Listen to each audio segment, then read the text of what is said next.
Hey everybody, today Rahdo talks through Robinson Crusoe Adventure on the Cursed Island 2nd edition. Although arguably this is really the 4th edition, but officially it's called the 2nd edition for some reason, so we'll just go with that. Now, I've already done a run through of Robinson Crusoe several years ago, back in 2012 when it first came out. Oh my gosh, so long ago. And so I'm not going to be doing another run through of the gameplay. You can go check out that run through if you want to see how the game plays. Today I'm just going to be talking about what is new and different in this latest fancy swank edition. So, hey look, here's a game midway through, just kind of set up. And right off the bat, you may not notice anything different. It looks pretty much the same. Tons and tons of components, tons and tons of gameplay, lots of stuff going on. But as you look closer, you'll start noticing some differences. Like for instance, the character tokens, this is a worker placement game, have little stickers on them now that represent, oh, there's the lady chef and the male chef. Here's the man explorer and the lady explorer. So that's a nice little touch. Stickers for everybody, including our man Friday and the trusty dog. They also get stickers. A nice little thing. Another one, the discovery tokens did not used to have text on them, which is a nice little nod towards usability. Very much appreciated. The game also now comes with one additional scenario. The original came with 6. Now you get 7. The King Kong Island scenario is available, although this has always been available to online for free, so it's not that big a deal. But still, nice little bit of extra throw in. Oh, what's this, you may say? Hey, where's all the cubes? Cubes have been replaced with cool little wooden tokens to represent temporary, perishable and non-perishable food and lumber and all of that. So that's another nice little upgrade to the overall experience. Let's see, what else do we got?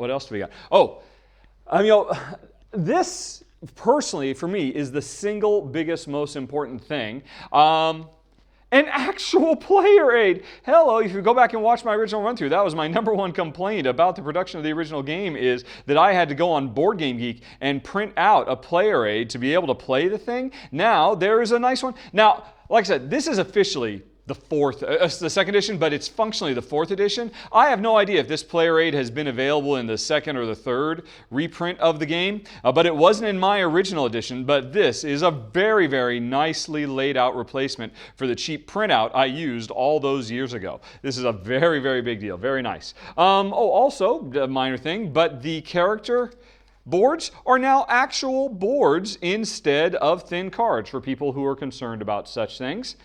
And let's see, yeah, the stickers, the extra scenario, the upgraded components. But for most people, more than anything else, oh, actually, wait, one more thing. The box, the original 1st edition of the game came in a long skinny box that was much harder to fit on shelves. I very much appreciate the Ticket to Ride style standard box. Plus, art by Vincent Dutray is always appreciated. This is an absolutely lovely, lush, gorgeous box cover. Although, to be fair, the original one was really, really good too. I never had any complaints about the original one, but it's even nicer. Oh, and look at all the awards. So many awards, one of the most loved games. I think it's right now, it's number 22 on Board Game Geek of games of all time. So box art, but the single biggest thing that I think people are very, very excited about with this expansion, the new rule book. This thing has been significantly overhauled, and in fact, I mean, you can't feel it. This thing is crazy heavy. It is literally twice as long as the original book. The original book had a 20-page rule book. A game had 20 pages. This is 40 pages.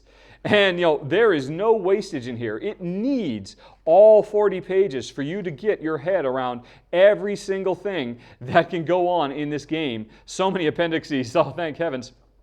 Because the game is just so big, so crazy, so complex, and now so thoroughly documented. Plus, hey, what the heck, let's have an ad for the upcoming sequel to Robinson Crusoe for all intents and purposes. And still the same nice little icon summary on the back page. This, you folks can't feel it over the camera, but this is heavy. This is a heavy, heavy manual, but absolutely essential. I mean, also very, very nice to have a really good summary table of context. I remember when I was trying to learn the original game all those years ago, one of the more valuable player aids that people made was an index to the original manual because there was so much information, it was so hard to unpack. This new manual is phenomenal. It's a huge, huge improvement. It's obviously a huge labor of love. And in fact, there is a very, very cool article about the creation of this new manual and all the work that went into it. You can check that out on Portal's website. I'll put a link to it down in the show notes. It's funny. It's very worth reading, and it's a nice peek into the behind the scenes of game development. And, one last thing it's probably worth mentioning. You won't see it just as a quick scan, but I read online there are over 400 fixes to card art, scenario art, or not art, text. There are tons of typos and clarifications, over 400 fixes to the text of the original game to make this new edition, again, much easier to digest, much easier to read, much easier to play, hopefully. Although, the most important thing, nothing about the core game has changed at all. I read someplace one new card has been added. I think one new event card has been added, and one card has been changed. It used to require one worker to solve. Now it requires two. But otherwise, it's 99.9% the exact same game, just with an overhaul to the rulebook, to the presentation, to the components, etc., etc. It's still very much compatible with all the other content that was put out, the Beagle expansion and all that. So, that's it, folks. That is Robinson Crusoe Adventures of Cursed Island. Jen and I, we got this out. We played it again. Our opinion really hasn't changed that much from the original. I was actually, admit, it's been so many years, and we didn't really enjoy the original. I thought, well, what the heck? Let's give it a try. Maybe we'll like it. Maybe the rulebook will change things, but still, too much randomness, too much rolling to resolve, too much drama of the cards for our taste, and for Jen, just too oppressively grim. This game, don't be fooled by this bright, happy, sunny cover. This is a mean-hearted game. It is very unrelenting and very, very challenging in a good way. And for fans of Robinson Crusoe, hey, the new definitive version is out. I wouldn't say it's worth getting this if you have an earlier version. Chances are you've already dealt with and learned, made it through the rule book and you've learned all the, the particulars of stuff.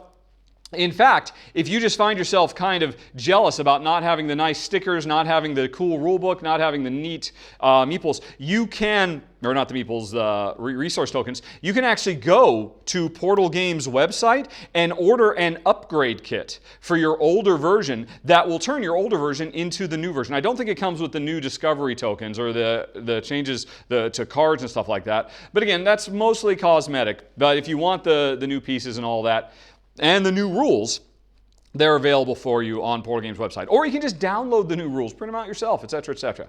But that's it, folks. That is the Robinson Crusoe Adventures of Cursed Island, 2nd edition, parentheses, really 4th edition update. And thanks for watching. If you have any questions, comments, concerns, as always, please let me know. Otherwise, have a very, very nice day. Talk to you later. So long. Bye-bye.